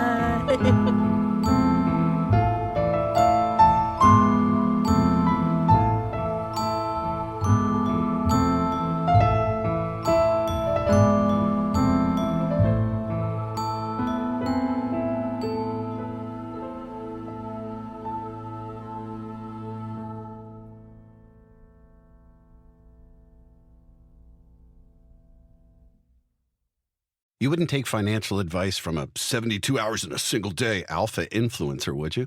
Same goes if you're in a car accident or any accident. Who you choose matters. That's why Morgan & Morgan exists. They're the largest injury law firm in America, and they've built a reputation by actually winning cases, not just talking about it. Over 1,000 lawyers across all 50 states and $30 billion recovered.